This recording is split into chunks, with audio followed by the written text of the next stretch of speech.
Ceasefire reduces recidivism by directly communicating to these young men that we've used data and intelligence to clearly know that they're engaged in this type of behavior, whether they're at risk of being a victim of violence or committing a violent act. And so the direct messaging to them and the opportunity to take on services, the opportunity to do something different with their lives, for law enforcement to message to them that we want them to live, for community members to tell them that their lives is important, I think it helps reduce recidivism because it offers them an opportunity to do something different.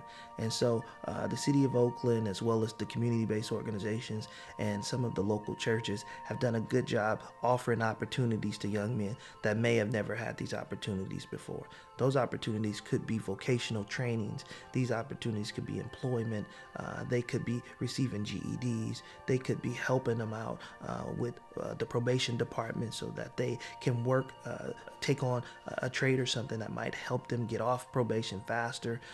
It helps them in court when we're able to send reports to a judge and ask for a reduction in the amount of time they're on probation. And so all these things, I think, contribute to reducing recidivism because it gives the young man or woman an incentive to say that if you live a life violence-free, you have the opportunity to begin to become a very productive citizen in this community. And that's really ultimately what we want.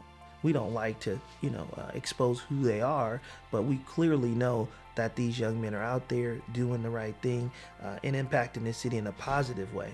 We also encourage those young men to come back and speak to young men that are in our next call, what we call call-ins. Our direct communication meetings are called call-ins. And so when we have our call-ins, we like sometimes for former people who were sitting in those very seats to come in and explain to the young men what their experience was like and what this new opportunity has provided them. As the Oakland Police Department continues to gain resources in terms of more officers, then we can provide more resources so that we can go out and communicate with more people and have a greater impact on violence.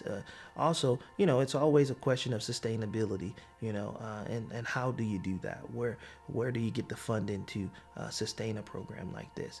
We believe that if we can demonstrate that this strategy works and is making the city safer, that we'll receive the support that we need.